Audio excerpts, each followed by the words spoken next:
Hey what's up guys, again I am back with English subtitle. So start करेंगे आज के अपने पहले सेंटेंस के साथ। बात करेंगे एक मूवी है जिसमें यहाँ पे दिखाया गया है कि 3 लड़कियां हैं जो स्ट्रगल कर रही होती हैं अपने घर जाने के लिए। आइए पूरी कहानी को समझने की कोशिश करते हैं और इस मूवी के थीम को भी जानने की कोशिश करेंगे, साथ ही साथ हम अपनी इंग्लिश को भी इम्प्रूव करेंगे। तो मूवी की शुरुआत में हम देखते हैं कि यह फिल्म 3 एबोरिजिनल लड़कियों की कहानी है जिन्हें ऑस्ट्रेलियाई सरकार उनके परिवारों से दूर ले जाती है।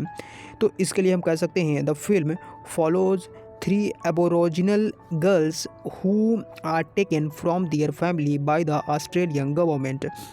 यानी एक बार ध्यान से देखें, यह film 3 Aboriginal the film follows 3 Aboriginal girls who are taken, जिन्हें ऑस्ट्रेलियाई सरकार उनके परिवार से दूर ले जाती है। Who are taken from their family, उनके परिवारों से, बाय द ऑस्ट्रेलियन गवर्नमेंट, यानी कि ऑस्ट्रेलियाई सरकार के द्वारा। तो ये छोटा सा सेंटेंस था। छोटा तो नहीं था, लेकिन मैंने सिंपल तरीके से आपको एक्सप्लेन करने की कोशिश करी है। उम्मीद करते हैं आपको इस समझ में आ गया होगा। फिर बात करते हैं आगे।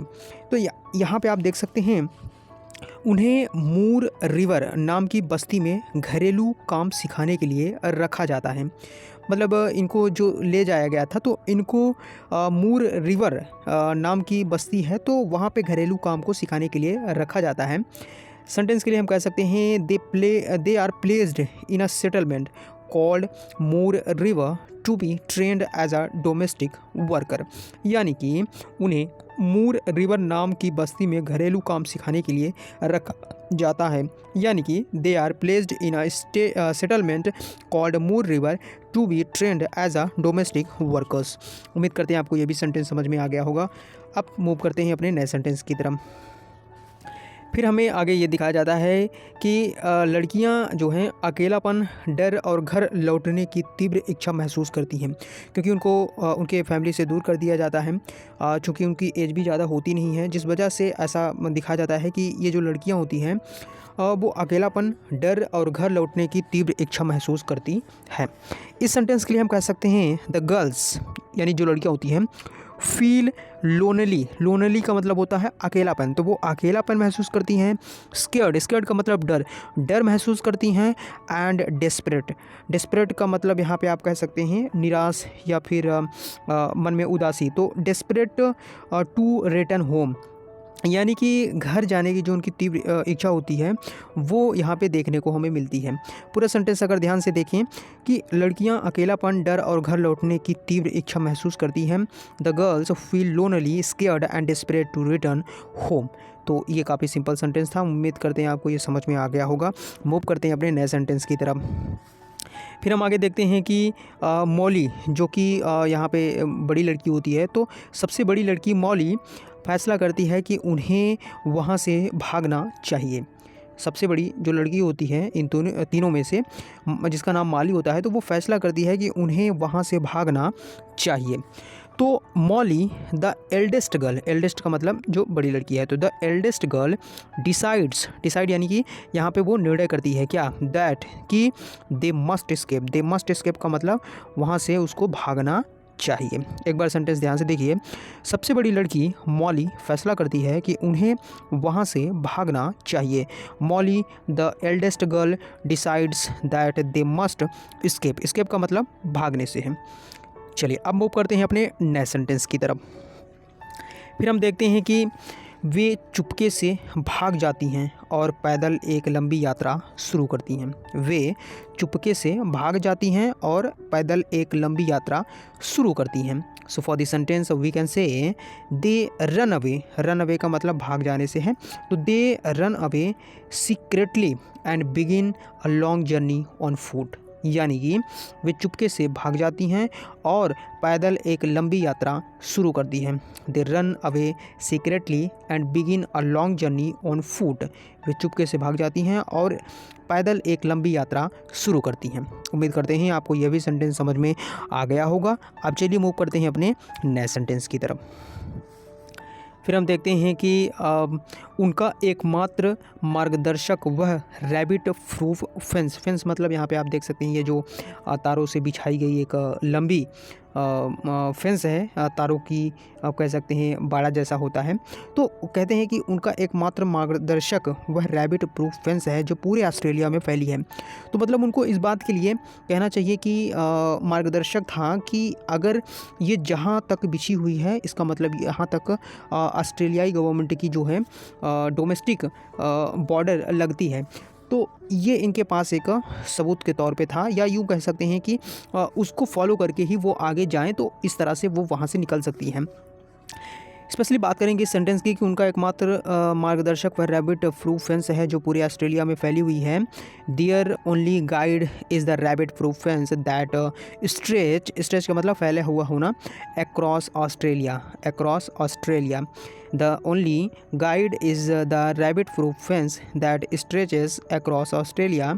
उनका एकमात्र मार्गदर्शक वह रैबिट प्रूफ फेंस है जो पूरे ऑस्ट्रेलिया में फैली है। फिर हम आगे देखते हैं। फिर हमें दिखाया जाता है कि जो सरकार होती है उनकी तलाश में एक ट्रैकर भेजती है। ट्रैकर मतलब जो उसको पकड़ सके। तो a government tracker is sent to capture them. A government tracker is sent to capture them.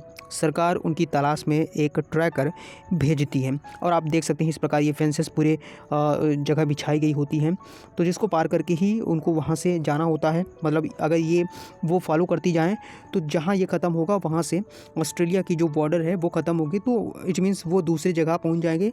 और वहीं से उनको लाया गया था, तो इसलिए वो रास्ता तय करने के लिए कहती हैं और ये डिसाइड करती हैं कि वो इसी को फॉलो करते हुए आगे जाएंगी। फिर हम आगे देखते हैं कि the girl survive harsh with hunger and danger during their journey. यानी कि यात्रा के दौरान ये जो लड़कियां होती हैं ख़राब मौसम, भूख और कई खतरों से बचती हैं। The girls survive harsh weather, hunger and danger during their journey. यात्रा के दौरान लड़कियां खराब मौसम और भूख और कई खतरों से बचती हैं। The girls survive harsh weather, hunger and danger during their journey. उम्मीद करते हैं आपको यह भी सेंटेंस समझ में आ गया होगा। अब मूव करेंगे अपने नए सेंटेंस की तरफ। फिर हम देखते हैं कि सभी कठिनाइयों के बावजूद वे उम्मीद के साथ बाढ़ का पीछा करती रहती हैं। यानी कि उनके अंदर इस बात का विश्वास था कि अगर हम ये जो फेंसेस बिछाई गई हैं इसको फॉलो करते हुए गए तो निश्चित तौर पे हमें हमारी मंजिल मिल जाएगी और हम घर लौट पाएंगे। तो इस उम्मीद के साथ ये सभी कठिनाइयों के बावजूद वे उम्मीद के साथ बाढ़ का पीछा करती रहती हैं।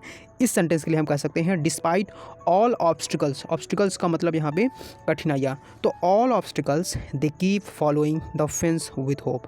They keep following the fence with hope, यानी कि उम्मीद के साथ वो उस फेंस को यानी कि बाड़े को पीछा करती रहती हैं। उम्मीद करते हैं आपको यह भी सेंटेंस समझ में आ गया होगा।